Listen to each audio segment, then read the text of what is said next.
আজকে হারাম রোজগার করতেছেন কালকে খাওয়ার জন্য, কিন্তু আপনার এই খবরটাই নাই যে আগামীকাল পর্যন্ত আমি তো বাঁচতে নাও পারি, আমার তো আজকে রাতেও আমার হায়াত শেষ হয়ে যাইতে পারে। কিন্তু এই ধরনের চিন্তা আপনার দিলে, আপনার ধ্যানে, আপনার জ্ঞানে কেন আসে না? কেন আসে না রে বাবা, কেন আসে না? বুঝতে হবে আপনি অনেক বেশি গুনাহ করেছেন, বুঝতে হবে আপনি শয়তানের ওয়াসওয়াসার মধ্যে নিজের জীবন পরিচালনা করতেছেন। মুসলমানেরা রে, আমার পেয়ারা নবীর উম্মতেরা রে, রব্বুল ইজ্জাত কালামে হাকিমের কোন জায়গায়, কোন সালে, কোন মাসে, কোন তারিখে, কোন বারে, কোন সময়ে কিয়ামত হবে, এই 5টা খবরের একটা খবরও আমার আল্লাহ দেন নাই। কিন্তু সাহাবায়ে কেরাম বলেন, নবী গো, আল্লাহ কোরআনুল কারীমের মধ্যে বলেন, কাল্লা ইযা দুক্কাতিল আরদু দাক্কা দাক্কা। রব্বুল আলামিন বলেন, যেদিন আমার আল্লাহ এই জমিনকে চূর্ণ বিচূর্ণ করে ফেলবেন, গুড়া গুড়া একেবারে পাউডার পাউডার করে ফেলবেন, ইয়া রাসূলুল্লাহ, ওই দিন তো ভয়াবহ দিন, ওই দিনটা কবে হবে আমরা একটু জানতে চাই। নূর নবী রাহমাতুল লিল আলামিন বলেন, কবরের ভিতরে আমার আল্লাহ নিয়ামত খাওয়াবে মুমিনের, জান্নাতি নিয়ামত। আর নবীর ইজ্জতে আঘাত দিয়া দিয়া যারা কথা কইতাছ, কবরে তোমাগরো খাওয়াইবো, তবে জান্নাতি নিয়ামত না, তোমাদের জন্য জাহান্নাম থেকে আসবে যাক্কুম। ঠিক কিনা বলেন? যাক্কুম ফল। বলবেন হুজুর এটা কোন বাজারে পাওয়া যায়, একটু দেখতাম। দুনিয়ার কোন বাজারে পাওয়া যায় না। যাক্কুম ফলটা সূরা ওয়াকিয়ায় আমার আল্লাহ বর্ণনা করেছেন। যাক্কুম ফলের গাছটা আগুনের তৈরি, গোটা বিশ্ব পানির নিচে তলাইয়া যাবে, রক্ষা করার কেউ, যিনি রক্ষা করতে পারবেন তিনি কে? চিন্তা করেন বাবা, জিন্দেগি নিয়ে বাহাদুরি করার কিছু নাই। গাড়ির চাকা হাওয়ায় চলে, আমরাও হাওয়ার মধ্যে চলি। গাড়ির চাকা পাঞ্চার হইলে ঠিক কইরা হাওয়া দিয়া চালান যায়, মানুষ একবার পাঞ্চার হয়ে গেলে আর হাওয়া দেওয়া চলে না। সূরা ফজর কোরআনুল কারীমে 30 পারার মধ্যে রয়েছে। এই সূরার 21 নম্বর আয়াতে আল্লাহ রাব্বুল ইজ্জাত বলেছেন, বিসমিল্লাহির রহমানির রহিম, কাল্লা ইযা দুক্কাতিল আরদু দাক্কা দাক্কা। আওয়াজ করে বলেন আল্লাহু আকবার। রব্বুল আলামিন কালামে হাকিমে সূরা ফজরের 21 নম্বর আয়াতে কারিমায় আমার আল্লাহ বলেন, কাল্লা ইযা দুক্কাতিল আরদু দাক্কা দাক্কা। যেদিন আমি রব্বুল আলামিন এই পুরো জমিনকে চূর্ণ বিচূর্ণ করে ফেলবো, একেবারে ধ্বংস করে জমির উঁচু নিচু সমান করে, যেদিন আমি আল্লাহ এই তামাম পৃথিবীটাকে একটা ময়দানে রূপান্তর করব, জোরে বলেন আল্লাহু আকবার।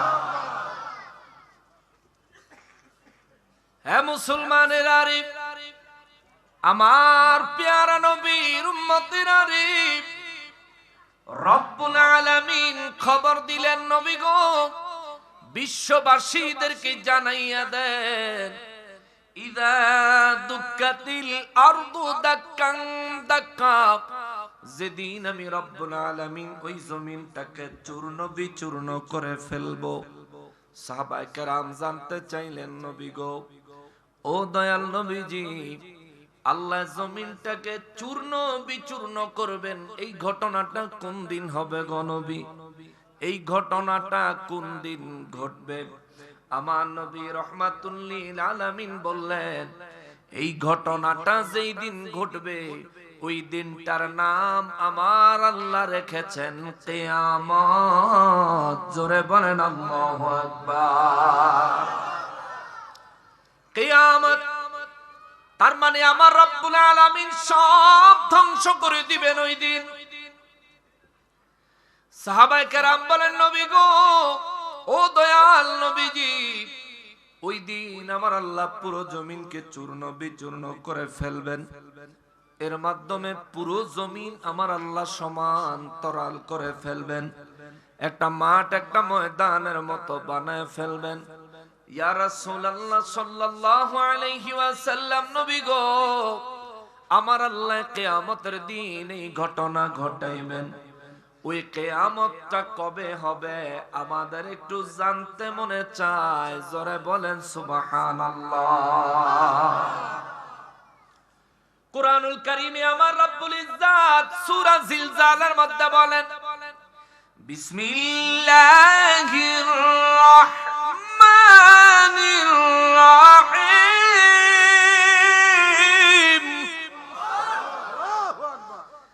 ইযা যুলজিলাতিল আরদু জিলজালাহা।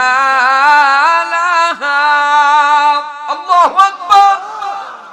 রব্বুল আলামিন সূরা জিলজালে আমার নবী রাহমাতুল লিল আলামিনকে খবর দিলেন, নবী গো বলে দেন, যেদিন আমি আল্লাহ এই জমিনটাকে চূর্ণ বিচূর্ণ ফারা ফারা রেজা রেজা করার জন্য, যেদিন আমি আল্লাহ জমিনটাকে প্রবল ভাবে কম্পন দিব, প্রবল ভাবে কাঁপিয়ে তুলব, যেদিন আমি আল্লাহ চরম ভাবে ভূমিকম্প দিয়া পাহাড়গুলি ধসাইয়া ফেলবো, জমিনটাকে টুকরা টুকরা চূর্ণ বিচূর্ণ করে ফেলবো, নদীগুলো পাথরে মাটিতে পরিপূর্ণ হয়ে যাবে, পৃথিবীর কোথাও এক ফোঁটা পানি থাকবে না, পৃথিবীর কোথাও একটা ছায়া দেওয়ার মতো একটা গাছ থাকবে না।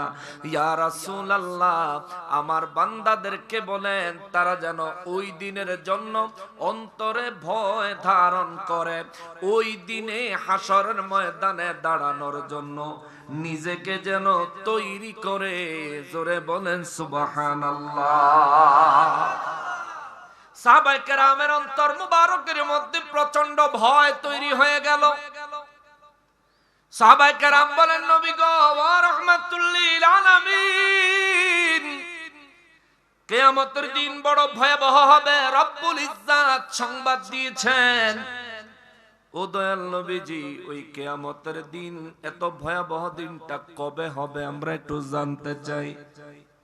পুরো কোরআন শরীফের শুরু থেকে শেষ পর্যন্ত পুরো কোরআন শরীফে আমার আল্লাহ কোন জায়গায় কিয়ামত কবে হবে তার তারিখ জানায় নাই। আল্লাহ কিয়ামত কবে হবে আমার আল্লাহ তার বার সম্পর্কে জানায় নাই। কিয়ামত কোন মাসে হবে এই সম্পর্কেও আমার আল্লাহ জানান নাই। কিয়ামত কোন বছর হবে এই সম্পর্কেও আমার আল্লাহ কিছু জানান নাই। এমন কি কিয়ামত কোন দিনের কোন সময় আরম্ভ হবে এই বিষয়টুকু আমার আল্লাহ কোরআনুল কারীমে জানায় নাই। জোরে বলেন আল্লাহু আকবার। এটা বন্ধ করো, বন্ধ করো, বন্ধ করো। ওইটা যেমনে আসলে এমনি থাক, ওইটা বন্ধ করো। পরে যেটা লাগাইছি ওইটা বন্ধ করো। যেমনে আসলে এমনি থাক। তোমার মাইক দিয়া গ্রামের মানুষ আর পারলো না ওয়াজ তো আমরাই হই না যাই। আপনারা মোটামুটি বুঝতেছেন তো? আমার একটু বেশি কষ্ট হইব, ওয়াজ একটু বেশি করার ইচ্ছা ছিল, কিন্তু জানে কুলাইতো না।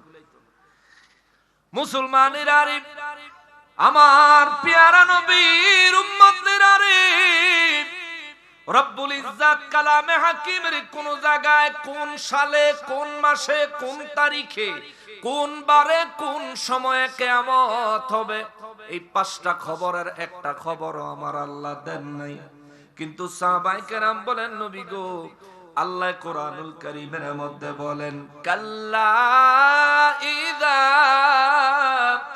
দুক্কাতিল আরদু দাক্কা দাক্কা। আলামিন বলেন, যেদিন আমার আল্লাহ এই জমিনকে চূর্ণ বিচূর্ণ করে ফেলবেন, গুড়া গুড়া একেবারে পাউডার পাউডার করে ফেলবেন, ইয়া রাসূলুল্লাহ, ওই দিন তো ভয়াবহ দিন, ওই দিনটা কবে হবে আমরা একটু জানতে চাই। আমার নবী বলেন নাই আমি জানি না, বরং আমার নবী বলেছেন আমি তোমাদেরকে পরে জানাবো। জোরে বলেন সুবহানাল্লাহ। নবী রাহমাতুল লিল আলামিন যদি না জানতেন তবে তিনি বলতেন আমি জানি না, তাই না? কিন্তু নবী বললেন আমি পরে জানাবো। নিশ্চয় এর মধ্যে কোনো হাকিকত আছে, নিশ্চয় নূর নবী রাহমাতুল লিল আলামিনের পক্ষ থেকে কিয়ামতের সংবাদ ওই মুহূর্তে সাহাবায়ে কেরাম পাইলে হয়তোবা এটা আমাদের জন্য মঙ্গলময় নিয়ামত পূর্ণ হইতো না। এই কারণেই আমার নবী রাহমাতুল লিল আলামিন বলেন পরে জানাবো, অবশ্যই জানাবো, পরে জানাবো। অথচ দুনিয়ার মানুষ বলে আমার নবী রাহমাতুল লিল আলামিন নাকি কিয়ামত কবে হবে আমার নবী নাকি জানতেন না। জোরে বলেন নাউযুবিল্লাহ। নবী জানতেন না, কিন্তু এত বড় কথাটা সে জানে। কি আফসোসের ব্যাপার না? নবী জানতো না কিন্তু তে জানে, সে জানে যে নবী জানতো না। হায় হায় হায়, এটারে বলতে হয় এমন ভাষায়, পাগলে কিনা কয় আর ছাগলে কিনা খায়। মুসলমানেরা রে, আমার পেয়ারা নবীর উম্মতেরা রে, একটু মনোযোগ দিলে ও আকলবান মুসলমান আপনিও বুঝবেন নূর নবী রাহমাতুল লিল আলামিন কে আমার আল্লাহ কত বড় মর্যাদা, কত বড় মর্তবা, কত বড় ইলমের শহর আমার নবী রাহমাতুল লিল আলামিন কে আমার আল্লাহ বানাইছেন। নবী বলেন সাহাবীরা রে, আমি তোমাদেরকে কিয়ামতের খবর পরে শোনাবো। সাহাবায়ে কেরাম বলেন হুজুর আপনি বলেছেন বলবেন, শোনাইবেন, তাতেই যথেষ্ট, যখন মনে চায় তখন বলবেন। আল্লাহ এবং তার রাসূল সাল্লাল্লাহু আলাইহি ওয়াসাল্লামের যখন ইচ্ছা হবে তখন জানাবে, এই নিয়ে আমাদের কোনো মাথা ব্যথা নাই। আপনি যেহেতু দয়া করে বলছেন জানাবেন, তাতেই কাফি, তাতেই যথেষ্ট। আমার নবী রাহমাতুল লিল আলামিন ওই দিনের মজলিস শেষ করে দিলেন। পরে একদিন আমার নবী হুজরা মোবারক থেকে বের হয়ে রওনা করলেন, সাহাবায়ে কেরামদেরকে জানাবেন কিয়ামত কবে হবে। আল্লাহু আকবার। দুনিয়ায় যে সমস্ত মানুষেরা আমার নবীর গায়েবের ইলম সম্পর্কে দ্বিমত পোষণ করে, বিভিন্ন হতবুদ্ধিতার কথাবার্তা বলে থাকে, একেবারে হতক ছাড়ার নাই দুনিয়ায় যারা নূর নবী রাহমাতুল লিল আলামিনের শানে আঘাত করে থাকে, তাদের জন্য শিক্ষণীয় বিষয় হলো এই, আমার নবী রাহমাতুল লিল আলামিন সাহাবায়ে কেরামদেরকে বললেন কিয়ামত কবে হবে আমি তোমাদেরকে সংবাদ জানাবো, তবে এখন নয় পরে, উপযুক্ত সময় আসলে অবশ্যই জানাবো। সাহাবায়ে কেরাম খুশি হয়ে গেলেন। একদিন আমার নবী কিয়ামতের সংবাদ জানানোর জন্য রওনা করলেন। হুজরা মোবারক থেকে বের হয়ে সাহাবায়ে কেরামদেরকে জানানোর জন্য যখন নবী রওনা করলেন, রাস্তার মধ্যে দুইজন সাহাবী একজন আরেকজনের সঙ্গে ব্যক্তিগত কি যেন বিষয় নিয়ে একটু তর্কে লিপ্ত হয়েছেন। সামান্য একটু তর্কে, অর্থাৎ একজন আর একজনের কথা কাটাকাটি করতেছেন। এ সময় আমার নবী রাহমাতুল লিল আলামিনকে দেখে দুইজনে ঝগড়া থামাইয়া বলেন আসসালাতু ওয়াসসালামু আলাইকা ইয়া রাসূলুল্লাহ। আওয়াজ করে বলেন সুবহানাল্লাহ। এই জন্য আজ আরব দেশে সৌদি আরবে যারা থেকেছেন তারা হয়তো জানেন, সৌদি ছিলেন কেডা কেডা মাশাআল্লাহ, গেছিলেন মানে চাকরি করার সুবাদে অনেক দিন ছিলেন সৌদি আরবে, এমন কেউ আছেন এখানে? ওই তো মাশাআল্লাহ, দুইজনে ঝগড়া লাগলে ঝগড়া থামানোর লাগা গিয়া আরবি যদি সামনে পড়ে, আরবি গিয়া কইব সাল্লু আলান নবী, ঠিক কি না? জোরে কন্না সুবহানাল্লাহ। ওই আছে বিদেশের লোক আছে এখানে। আরবিরা এখনো বলে সল্লু, মানে আমরা তো কই আরে থাম, টাইনা লয়া জায়গায় এদিকে এদিকে, কিন্তু আরবিরা টানতো না, চিল্লাইতো না, সামনে দাঁড়ায় শুধু বলবে সল্লু আলান নবী। বলতে দেরি, দুই পার্টির যত খুনাখুনি থাক সাথে সাথে ঝগড়া বন্ধ। জোরে কোন সুবহানাল্লাহ। ওই সাহাবায়ে কেরামের আদর্শ। দুইজন সাহাবী তর্ক করতেছেন, একত্রে নবীকে সালাত এবং সালাম পেশ করলেন। নবীজি জবাব দিলেন, জিজ্ঞেস করলেন সাহাবীরা তোমরা কি করতেছো? দুই সাহাবী মাথা নিচের দিকে দিয়ে দিয়েছেন। দুই সাহাবী বলেন, ইয়া রাসূলুল্লাহ সাল্লাল্লাহু আলাইহি ওয়াসাল্লাম, নবী গো আমাদেরকে ক্ষমা করে দেন। শয়তানের ওয়াসওয়াসায় পড়ে আমরা এক ভাই আর এক ভাইয়ের সঙ্গে কথা কাটাকাটি করতেছিলাম। হুজুর, এই মুহূর্তে আপনাকে সাক্ষী রেখে আমি আমার ভাইয়ের কাছে ক্ষমা চাই। ওই সাহাবী বলেন, হুজুর আপনাকে সাক্ষী রেখে আমিও আমার ভাইয়ের কাছে ক্ষমা চাই। জোরে কন্না সুবহানাল্লাহ। নূর নবী রাহমাতুল লিল আলামিন বলেন, সাহাবীরা রে, কিয়ামত কবে হবে তোমরা কয়েকদিন আগে জানতে চাইছিলাম। রব্বুল ইজ্জত অনুমতি দিয়েছেন তোমাদেরকে যেন কিয়ামত কবে হবে জানায় দেই। সেটা জানানোর জন্য আমি নবী বের হয়ে এসেছিলাম, কিন্তু তোমাদের দুইজনের তর্কের কারণে মহান রব্বুল আলামিন আমি নবীর অন্তর মোবারক থেকে কিয়ামত কোন বছর হবে এই কথাটা আমার আল্লাহ উঠাইয়া নিছেন। জোরে বলেন সুবহানাল্লাহ। আল্লাহ উঠাইয়া নিছেন, তার মানে উঠাইয়া নেওয়ার আগে আমার নবী জানতেন। নবীকে জানাইছেন কে? এটা মানেননি? নবীরে জানাই কে? আল্লাহ না জানাইলে নবীজি কিছু জানেন? আরে আল্লাহই তো জানাইব, আল্লাহই তো জানাইব। আল্লাহর সব খবর তো নবীকেই জানাইছেন। নবীজির কাছ থেকে যেটুকু জাতির জন্য দরকার আল্লাহ বলছেন, হুজুর এইটা ফ্লাশ করেন, এইটা প্রচার করেন, এইটুকু প্রচার করেন। নবীজি ওইটুকু প্রচার করছেন। নইলে নবীজির সিনা মোবারকের মধ্যে মহান রব্বুল আলামিন নবীজিকে দুনিয়াতে পাঠানোর সময়েই নবীজির সিনা মোবারকে পুরো কোরআন শরীফ দিয়ে আমার নবীকে দুনিয়ায় পাঠাইছেন। জয় কন্যা সুবহানাল্লাহ। কয়েল জ্বালাইছেন কেউ? কই? বন্ধ করে দেন, কয়েলের গন্ধ খুব খারাপ। একটা কয়েল 52টা সিগারেটের সমান। একটা কয়েল। যে ব্যক্তি রাত্রে কয়েল জ্বালায় ঘুমান, আপনি ঘুমাইলেন, আর 52টা সিগারেটের মাধ্যমে যেই ক্ষতি আপনার লাঞ্চে হইতো এই ক্ষতি হবে একটা কয়েলের দ্বারা। অতএব এই কয়েল, আমি এমনি এটা গন্ধটা সহ্য করতে পারি না, এটা সরাই দেন, ব্যবহারও করি না, বন্ধ হয়ে যাক, ক্ষতিকর জিনিস দরকার নাই।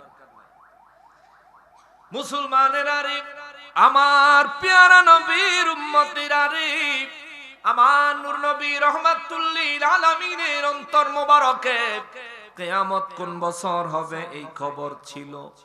নবী বলেন, তোমাদের দুইজনের তর্ক বিতর্কের কারণে মহান রব্বুল আলামিন আমার অন্তর থেকে কিয়ামতের সালের খবর উঠাইয়া নিছেন। কেননা তোমরা যদি কিয়ামতের সালের খবর জানো, তাইলে কিয়ামতের সাল আসা পর্যন্ত মনে করবা তোমাদের হায়াত আছে।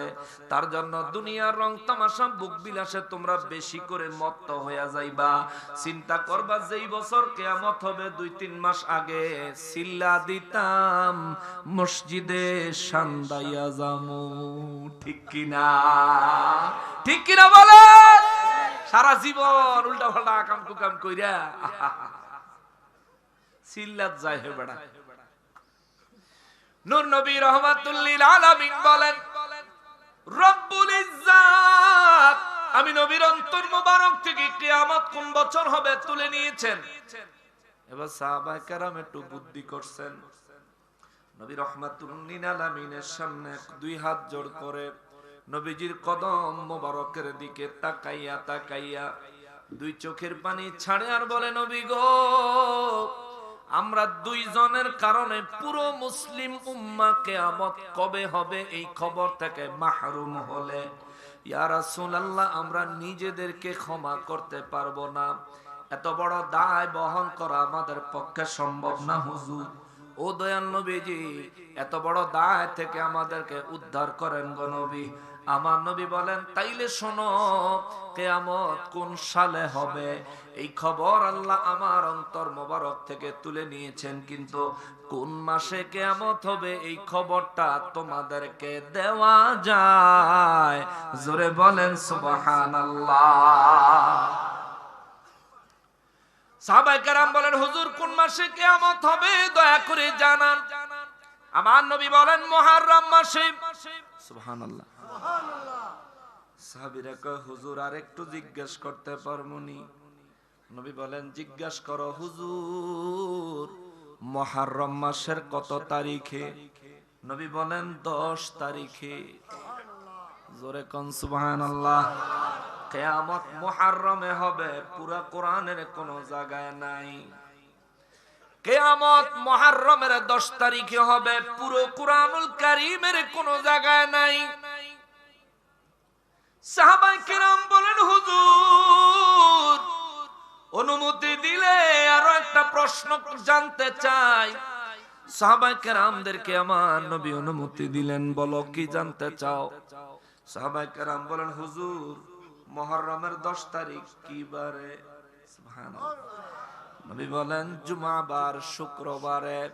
আরেক সাহাবী কয়, হুজুর অনুমতি দিলে একটা প্রশ্ন জানতে চাই। নবী বলেন, বলো। বলে, হুজুর শুক্রবারে কোন সময়? নবী বলেন, আসরের নামাজের পরে, মাগরিবের নামাজের পূর্ব সময়। যে নবী জানেন আসরের পরে মাগরিবের পূর্ব সময়ে শুক্রবারে 10 তারিখ মুহররম মাসে কিয়ামত হবে, ওই নবী কোন বছর কিয়ামত হবে এই খবর জানে কি জানে না? ওই নবীকে এই সমস্ত গায়বের ইলম জানাইছেন কে? আরো জোরে বলতে হবে কে? সুন্নিরা কখনোই বলে না নবী নিজে নিজে গায়বের ইলম জানে। সুন্নিরা কখনোই এই কথা বলে না। সুন্নিদের আকীদা বিশ্বাস হলো নবী গায়বের ইলম জানেন আল্লাহর দেওয়া ক্ষমতায়। কথা বলেন ঠিক কিনা? অতএব এখানে ফেস লাগানোর কোন সুযোগ আমগরে কয়, আমরা বলে জিলাপি খাই আর হেরা খালি ফেস লাগায়। ফেস আমরা না লাগামু, তোরা কে লাগা? জিলাপির ভিতরে না ফেস, তাই না? আমরা জিলাপি খাই, বিরিয়ানি খাই, খিচুড়ি খাই, জর্দা খাই, আরো কত কিছু খাই, খামো, অসুবিধা নেই। আজকে বেলা আছে বিরিয়ানি, মারাবা কিটা বিরিয়ানি নি? কি দিয়া কি? গরু গোস কয় কেজি? কয় কেজি? 1.5 মণ 60 কেজি পেলে। আর চাউল কতটি? 60 কেজি চাউল, 60 কেজি গোস। মাশাআল্লাহ। সুন্নিরা দুনিয়ায়ও খাইবো, চর সৈয়দপুরেও খাইবো। আল্লাহর হাবিব রাহমাতুল লিল আলামিন ঘোষণা দিয়েছেন, হাসরের ময়দানেও আমার আল্লাহ এগরে জিয়াফত খাওয়াইবো। সুবহানাল্লাহ। আমরা দুনিয়াতেও খামু, কবরেও খামু, হাসরেও খামু। কেননা নেয়ামত, নেয়ামত, নেয়ামত। সুন্নিরা নেয়ামত তৈয়ার করতে জানে, সুন্নিরা নেয়ামত বন্টন করতে জানে, সুন্নিরা নেয়ামত অত্যধিক পরিমাণে গ্রহণ করে আল্লাহ শুকর আদায় করতে জানে।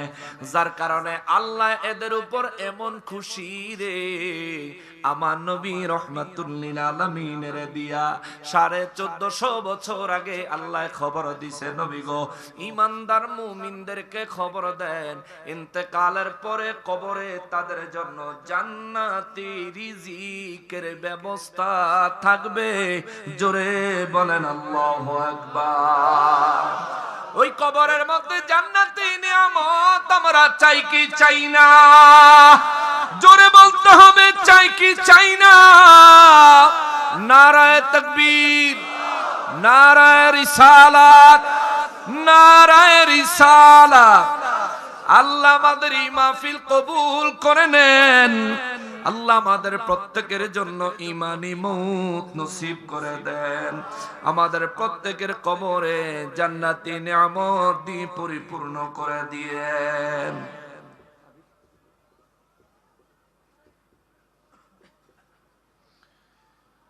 নূর নবী রাহমাতুল লিল আলামিন বলেন, কবরের ভিতরে আমার আল্লাহ নিয়ামত খাওয়াবে মুমিনের, জান্নাতি নিয়ামত। আর নবীর ইজ্জতে আঘাত দিয়ে দিয়া যারা কথা কইতাছ, কবরে তোমাগর খাওয়াইবো তবে জান্নাতি নিয়ামত না, তোমাদের জন্য জাহান্নাম থেকে আসবে যাক্কুম। ঠিক কিনা বলেন? যাক্কুম ফল। বলবেন হুজুর এটা কোন বাজারে পাওয়া যায়, একটু দেখতাম। দুনিয়ার কোন বাজারে পাওয়া যায় না। যাক্কুম ফলটা সূরা ওয়াকিয়ায় আমার আল্লাহ বর্ণনা করেছেন। যাক্কুম ফলের গাছটা আগুনের তৈরি, আগুনের তৈরি গাছে আগুনের ফল ধরে কয়লার মতো। যেই কয়লাটা একেবারে আগুনে জল করে জ্বলতে থাকে, এই ধরনের কয়লার ন্যায় একটা ফল আছে, এটারে কয় যাক্কুম ফল। যাক্কুম এক বর্ণনায় আসলো যাক্কুম ফলের ভিতরে 3টা কাঁটাও থাকবে। জাহান্নামীরা রে, এ জাহান্নামীরা যারা নামাজ পড়ো না, এরা যারা নামাজ না পড়ে বড় কবিরা গুনাহগার হইছো, নিজের চিন্তা করিও। কবরে যদি জান্নাতি নিয়ামত পেতে চাও, নামাজ কামাই করা যাবে না। কবরে যদি জান্নাতি নিয়ামত পেতে চাও, হারাম খাওয়া যাবে না। কথা বলেন ঠিক কিনা? নামাজ পড়বেন পরে, হালাল খাইবেন আগে। যে ব্যক্তি শরীরের ভিতরে হালাল রিজিক নাই, এই মানুষটা কাবা শরীফের হাতিমে কাবায় দাঁড়ায়া নামাজ পড়লেও 1 রাকাত নামাজও তার কবুল হবে না। ঠিক কিনা বলেন? আগে ভিতরে হালাল ঢুকেন। হুজুর ওয়াজ করে, কত মানুষ চোখের পানি ছেড়ে ছেড়ে কাঁদে, কত মানুষ বেহুশ হয়ে যায়, দিশেহারা হয়ে যায়। কিন্তু আমার কাছে দেখলে মনে হয় এটা একটা হাস্যকর ব্যাপার। এরম কে করে? এটার কারণটা কি? যে লোকটার অন্তর বয়ান শুনে আল্লাহর ভয়ে অত্যন্ত ভীত হয়ে গেল, যার অন্তর থেকে আল্লাহর ভয়টা ধারণ করতে পারলো, সে আল্লাহর কথা, নবীজির কথাগুলো এবং আখিরাতের দিনগুলোকে অন্তর দিয়ে অনুধাবন করতে পেরেছে। যার কারণে তার দিমাগ ঠিক নাই, সে পাগল পারা হয়ে যায়, যার কারণে ওই ব্যক্তি বেহুশ হয়ে যায়, দিশাহারা হয়ে যায়। কিন্তু আমি দেখলে হাসি আসে, কারণটা কি? কারণ হইল আমার পেটে হালাল খানা নাই, যার কারণে আল্লাহর কোরআন, নবীর সুন্নাহর কথাগুলো, যেই কথাগুলো শুনে কোন মানুষ, যেই কথাগুলো শুনে দুনিয়ার মানুষ বেহুশ হয়ে যায়, ওই কথাগুলোই আমার কাছে অন্তরে কোনো ফিল আসে না। অন্তরে আমার ওই কথাগুলো আমার অন্তরেও লাগে না। তার মানে বুঝতে হবে 2টা সম্ভাবনা থাকতে পারে। 1 নম্বরে হইল ভিতরে হয়তো হালাল খাবার নাই, 2 নম্বরে গুনাহের পরিমাণ হয়তো এত বেশি, গুনাহ হইতে হইতে গুনাহ হইতে হইতে গুনাহ হইতে হইতে নবী বলেন, মানুষ যখন গুনাহ করে কলবের উপর দাগ হয়, আর এই দাগ হইতে হইতে একটা সময় তার কলবটা দাগে দাগে ঘিরে যায়, দাগে দাগে ঢেকে যায়। ওই সময় আল্লাহর কোরআন, নবীর সুন্নাহর কথাগুলো কলবের উপর দিয়ে চলে যায়, কিন্তু কলবে ফিল আসে না, আল্লাহর ভয় অন্তরে আসে না। কথা বলেন ঠিক কিনা? এই জন্য বাবা হালাল খাবেন, রোজগারের ব্যাপারে সাবধান হবেন। রোজগারের ব্যাপারে যদি সাবধান না হন, বিপদ আর বিপদ, বিপদ আর বিপদ। কেননা একদিন যদি শরীরে হারাম খানা ঢুকান, 40 দিন ইবাদত কবুল হবে না। একদিন যদি পেটে হারাম খাবার ঢুকাইছেন, সেটা হইতে পারে একটা সরিষার দানা, হইতে পারে পেট ভরে খাইছেন।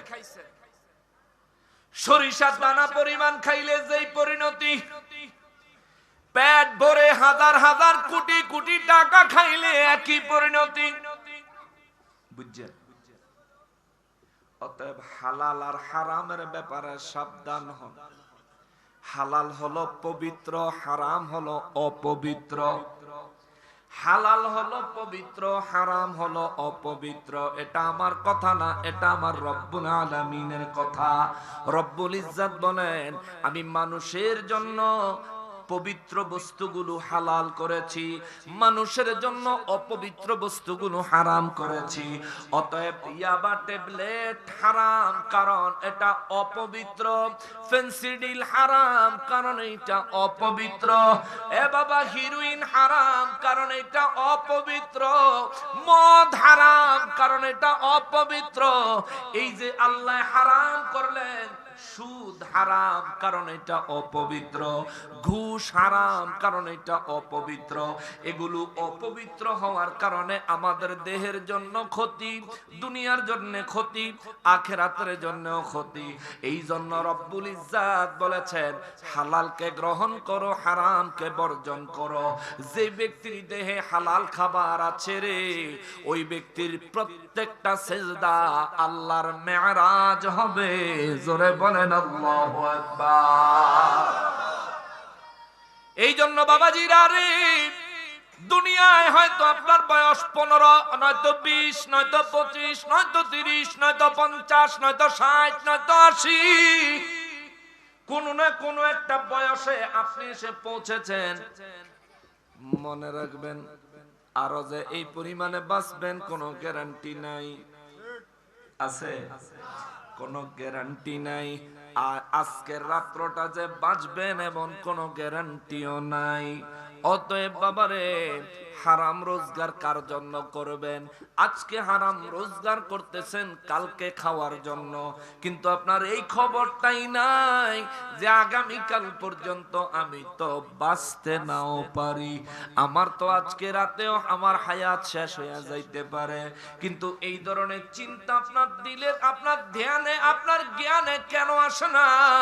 কেন আসে না রে বাবা, কেন আসে না? বুঝতে হবে আপনি অনেক বেশি গুনাহ করেছেন, বুঝতে হবে আপনি শয়তানের ওয়াসওয়াসার মধ্যে নিজের জীবন পরিচালনা করতেছেন, বুঝতে হবে দুনিয়ার মোহ আপনাকে আখিরাত ভুলাইয়া দিছে।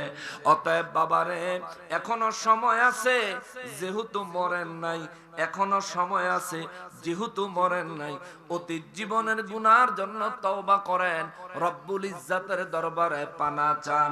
আজকে থেকে ওয়াদা করি, আল্লাহ আমাদেরকে সব ধরনের হারাম থেকে রক্ষা করো, হালালি জিন্দেগি আমাদেরকে দান করো। চিৎকার দিয়া বলেন আমিন।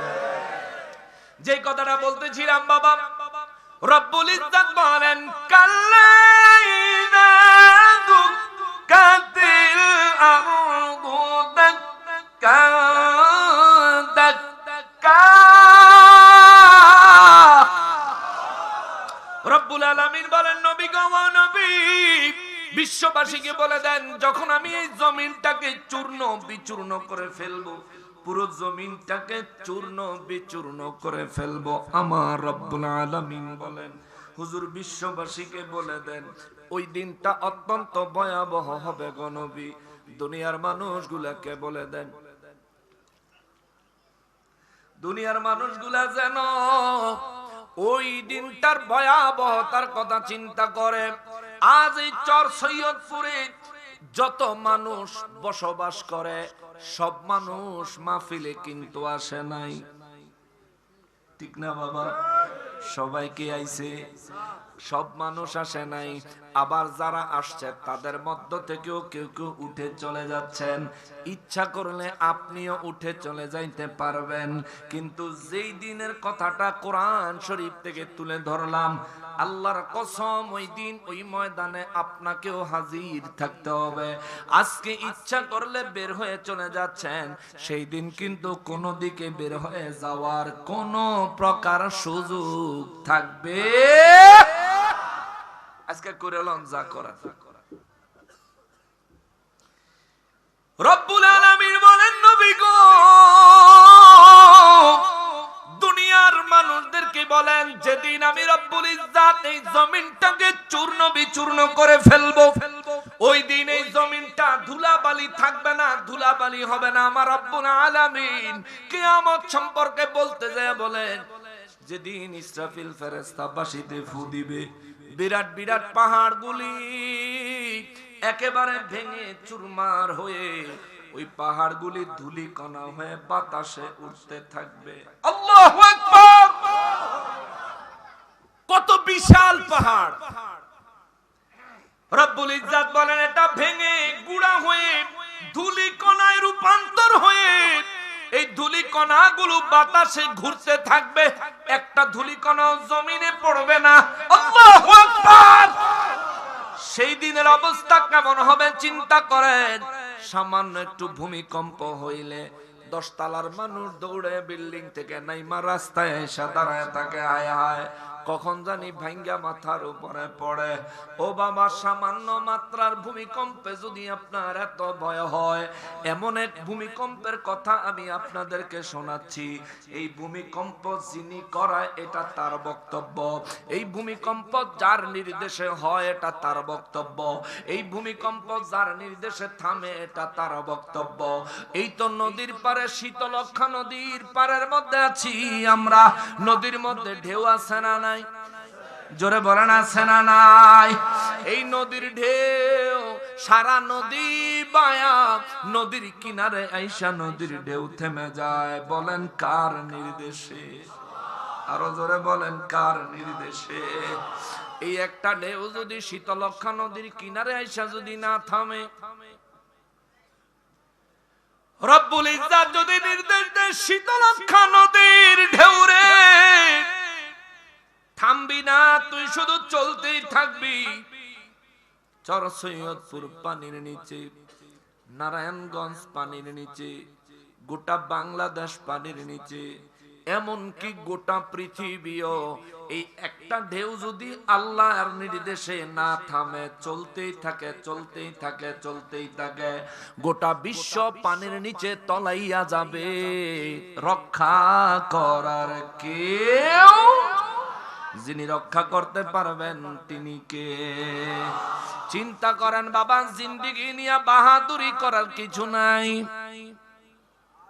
গাড়ির চাকা হাওয়ায় চলে, আমরাও হাওয়ার মধ্যে চলি। গাড়ির চাকা পাঞ্চার হইলে ঠিক কইরা হাওয়া দিয়া চালান যায়। মানুষ একবার পাঞ্চার হয়ে গেলে আর হাওয়া দেওয়া চলে না, আর ঠিক করা চলে না। অতএব কি নিয়া বাহাদুরি করেন, কিসের এত আশা করেন? এই জীবনে যা কয়টা টাকা রোজগার করছেন, আল্লাহ যেটুকু তৌফিক দিছে, একবার নিজে নিজে হিসাব মিলায়েন। যেটুকু রোজগার করছি এইটুক খায়া মরতে পারবো নি। আমার মনে হয় এই জীবনে আপনি যেটুকু রোজগার করেছেন হালাল ভাবে, এইটুকু খায়া মরার মতন হায়াত আপনার আছে না নাই? বড় সন্দেহ আছে। কথা কোন ঠিক কিনা? তাইলে অবৈধভাবে অনেক সম্পদ করা লাগবে কেন? আরে বাবা, অবৈধভাবে যে সম্পদ করেন, যদি খায়া যাইতে পারতেন তবুও তো মন্ডারে বুঝাইতাম। কিন্তু আজকে রাতে আপনি মৃত্যুবরণ করলে, মৌত এমন একটা কঠিন বিষয় রে, মৌত এমন একটা নির্মম সত্য রে।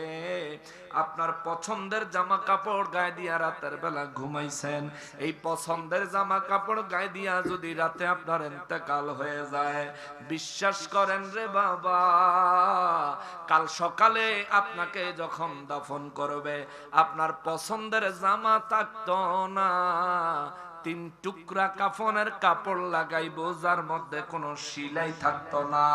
শীত হোক গরম হোক, শীতের কোনো কাপড় নাই, গরমে হাওয়া দেওয়ার বাতাস করার কোনো সিস্টেম নাই। আপনারে এইভাবেই 3 টুকরা কাপড় দিয়া 3.5 হাত জমি মাটির নিচে আপনাকে যখন রাখবে, 2টা হাত খালি থাকবে রে। ওরে 2টা হাত খালি, মাথাটা খালি, পুরো বডিটা কাফনের কাপড় ছাড়া কিছু নাই রে বাবা। এই জন্য ওই বাদশা সেকান্দার অনেক ধনী ছিলেন, তার একটা গজল আছে, ছিলেন বাদশা সেকান্দার,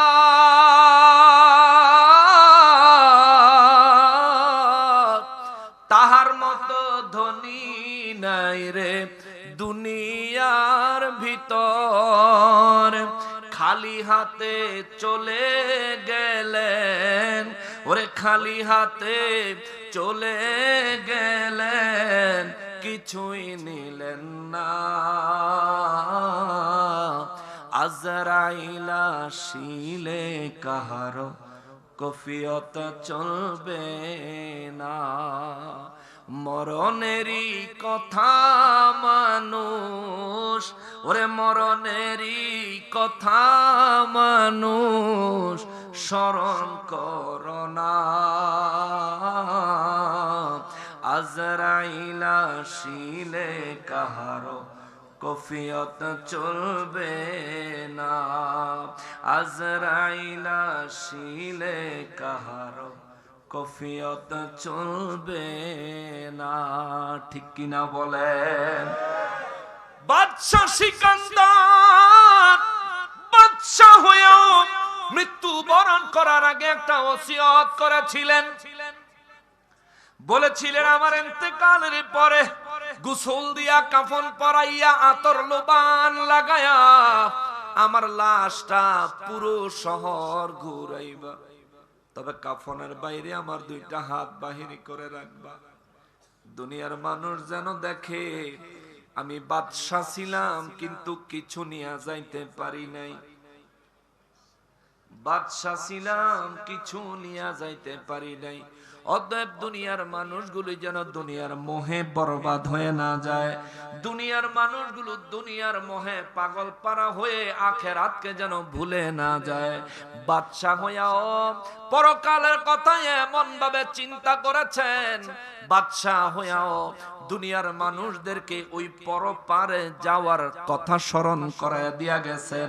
আর আমরা এমন মানুষ হয়তো সামান্য কিছু রোজগার করি, হয়তো সামান্য কিছু সম্পদের মালিক, নয়তো বা অনেক অনেক সম্পদের মালিক আখেরাত ভুলে বসে আছি। অথচ দৈনিক যখনই আমি ঘুমাই তখনই আমি মৃত্যুবরণ করি।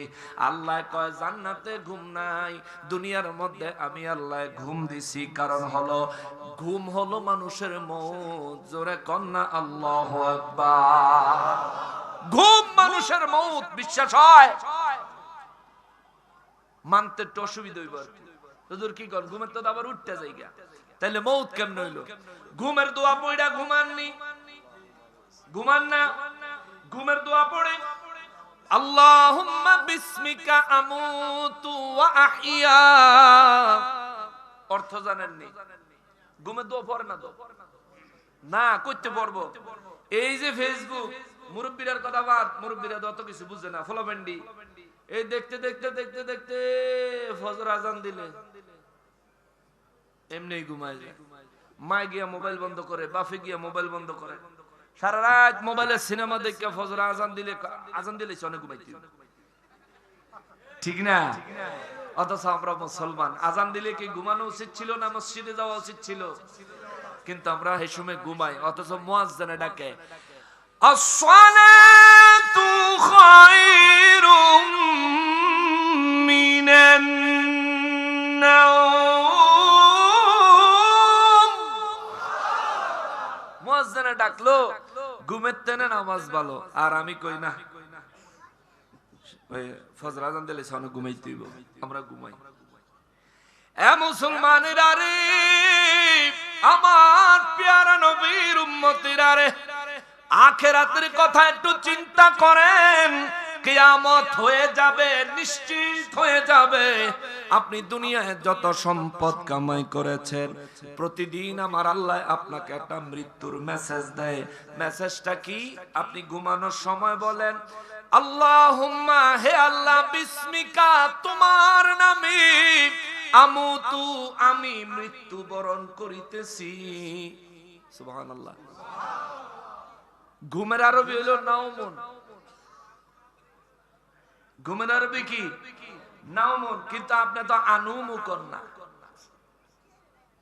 ঘুমের দোয়া নবী শিখাইছে, বলবা আমুতু। সাহাবায়ে কেরাম বলেন নবী গো, নবী জান্নাতের মধ্যে ঘুম আসেনি গো নবী। আমার নবী রাহমাতুল লিল আলামিন বলেন না না না, জান্নাতের মধ্যে কোনো ঘুম নাই। সাহাবীরা কয় হুজুর হেন তাইলে বাঁচবো কেমনে? একদিন না ঘুমাইলে পরের দিন মাথা ঘুরানির ঠেলায় দাঁড়াইতাম পারি না। ও নবী, যদি 2 দিন না ঘুমাই অবস্থা খারাপ হয়ে যায়, তাহলে জান্নাতে কোনো ঘুমই নাই, তাইলে কেমনে বাঁচবো মানুষ? আমার নবী বলেন, সাহাবীরা রে, এর প্রথম জবাব হলো, তোমাদেরকে দুনিয়ায় ঘুম দিয়া বাঁচাইয়া রাখেন যিনি, জান্নাতেও ঘুম ছাড়া বাঁচাইয়া রাখবেন তিনি, তার নাম কি? আরো জোরে বলেন কি? নবী বলেন 2 নাম্বার বিষয় হলো, ঘুম একটা আরামের জিনিস, ঘুম একটা আরামের বিষয়। রব্বুল আলামিন ইচ্ছা করলে জান্নাতে ঘুমটাকে একটা নেয়ামত বানায় রাখতে পারতেন, কিন্তু আল্লাহ রাখেন নাই, কারণ ঘুম হলো মৌত, খবর থাকে না। ঘুমাইছেন, মাথার কাছ থেকে মোবাইল চোরে নিয়ে যায়, খবর পাওয়া যায় না। বিবি সন্তানে ফোন নিয়ে যায়, বিবি সন্তানের নিজের সব জিনিসপত্র নিয়ে ব্যবহার করলেও ঘুমাইলে পরে খবর পাওয়া যায় না। অর্থাৎ আপনি ঘুমাইছেন, দুনিয়ার কোনো সম্পদের সাথে আপনার কোনো কানেকশন নাই। নিঃশ্বাসটা চলতেছে, আমার আল্লাহ এখনো আপনার নিঃশ্বাসটা বন্ধ করবেন এই সিদ্ধান্ত নেন নাই, যার কারণে নিঃশ্বাসটা চলতেছে, কিন্তু আপনারে আল্লাহ মৌত দিছে, আপনিও এটারে মৌত হিসেবে মাইনা নিছেন, আপনি মৃত্যুর মধ্যে আছেন। এই জন্য নবী বলেন, দৈনিক তুমি না ঘুমাইলে দুনিয়ায় জীবন যাপন করা তোমার জন্য অসম্ভব হয়ে যাবে। আমার রব্বুল ইজ্জত তোমারে ঘুম দিছে মৌতের কথা স্মরণ করার জন্য। অতএব ঘুমানোর আগে সারা জীবনের, সারা দিনের গুনাহের জন্য আল্লাহর দরবারে তওবা করবেন। ঘুমানোর আগে নবী বলেন, খাস করে তওবা করবা, যেন রব্বুল ইজ্জত তোমার জীবনের গুনাহগুলি মাফ করে দেয়। ওই ঘুম তোমার জীবনের যদি শেষ ঘুম হয়, ওই ঘুমে যদি তোমার মৌত হয়, নবী রাহমাতুল লিল আলামিন বলেন, ওই ঘুমকে কেন্দ্র করে আল্লাহর কাছে পানা চাইবা, শাহাদাতের মৃত্যু চাইবা। জোরে বলেন আল্লাহু আকবার। কিন্তু আমরা তো ঘুমের দোয়া পড়তাম, ওই মনে থাকে না।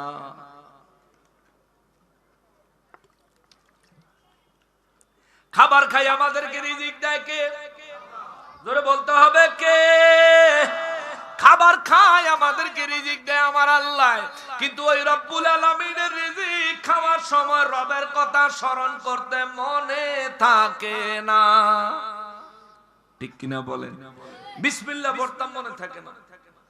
হায় হায়, হে মুসলমানেরা রে, আমার পেয়ারা নবীর উম্মতিরা রে, যদি আপনি ঈমানের সাথে মৃত্যুবরণ করতে চান, হালালের উপর জীবন যাপন করতে হবে, সর্বদা মৌতের কথা চিন্তা করতে হবে। আপনি এখন মরলে আপনার কোন সম্পদের মালিক আর আপনি রইলেন না, আপনার সমস্ত সম্পদের মালিক আপনার ওয়ারিসেরা হয়ে গেল। যদি সমস্ত কামাই করা সম্পদ নিয়ে কবরে যাওয়াই না যায়, তাইলে এত সম্পদের পিছনে আমি কেন সময় নষ্ট করব?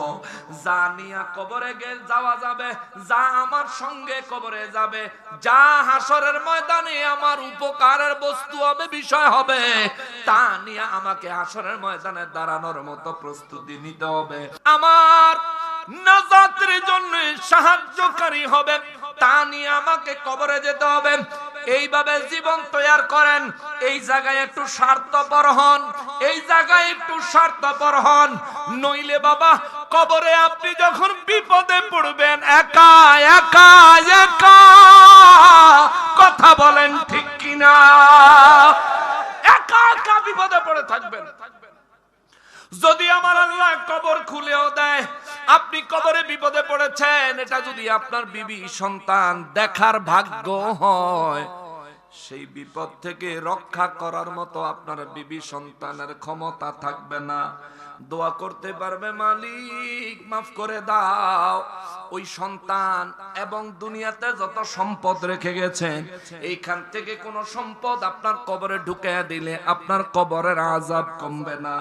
অতএব দুনিয়ার থেকে সম্পত্তির চিন্তা মাথার থেকে কমায়া দেন, আখিরাতের চিন্তা করেন, হালাল ভাবে রোজগার করেন, 1000 কোটি অসুবিধা নাই, কিন্তু হারাম ভাবে 1 পয়সাও নিজের পকেটে কিংবা নিজের দেহে ঢুকায় না রে বাবা, তাইলে আপনার কবরে আপনি জ্বলবেন, আপনার কবরে আপনি বিপদগ্রস্ত হবেন।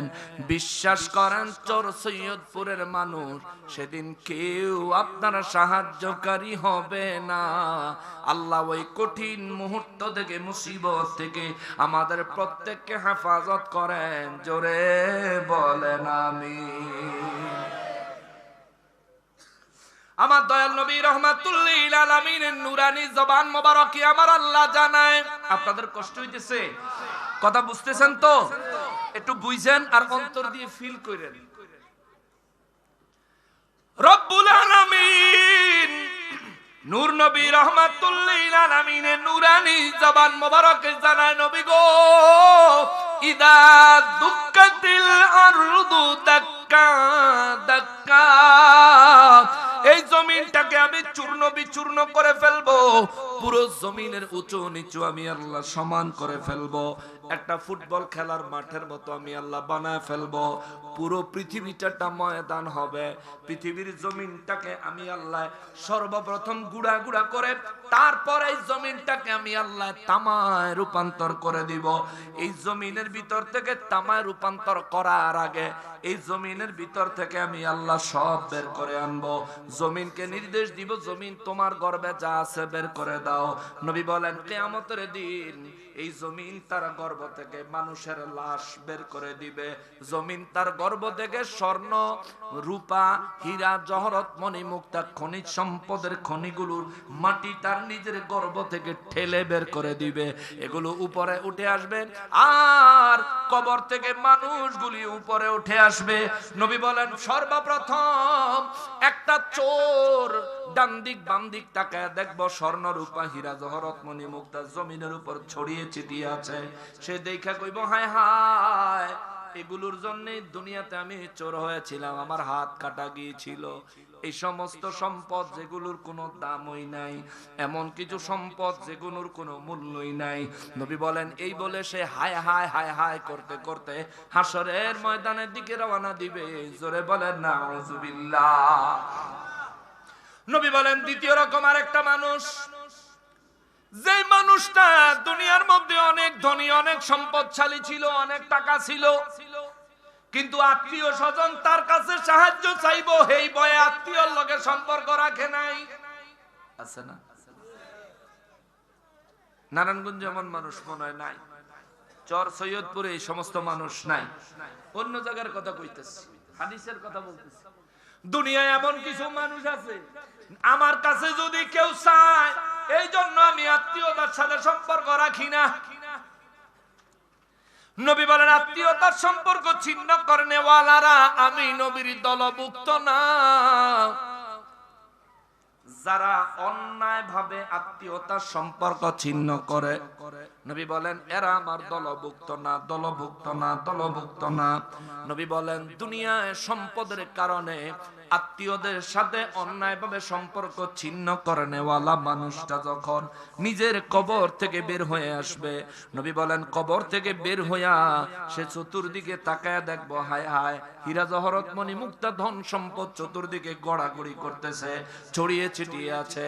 এমন সময় রে বাবা আমার নবী রাহমাতুল্লিল আলামিন বলেন ওই মানুষটা দেখবে আর আফসোস করবে, আক্ষেপ করবে হায় হায় এই দুনিয়া সম্পদের জন্য নি আমি নারায়ে তাকবীর, নারায়ে রিসালাত, নারায়ে রিসালাত। প্রধান অতিথির আগমন, শুভেচ্ছা স্বাগতম। প্রধান বক্তার আগমন, শুভেচ্ছা স্বাগতম। চর সৈয়দপুরের পক্ষ থেকে, এই মাহফিলের পক্ষ থেকে নারায়ে তাকবীর, নারায়ে রিসালাত, নারায়ে রিসালাত।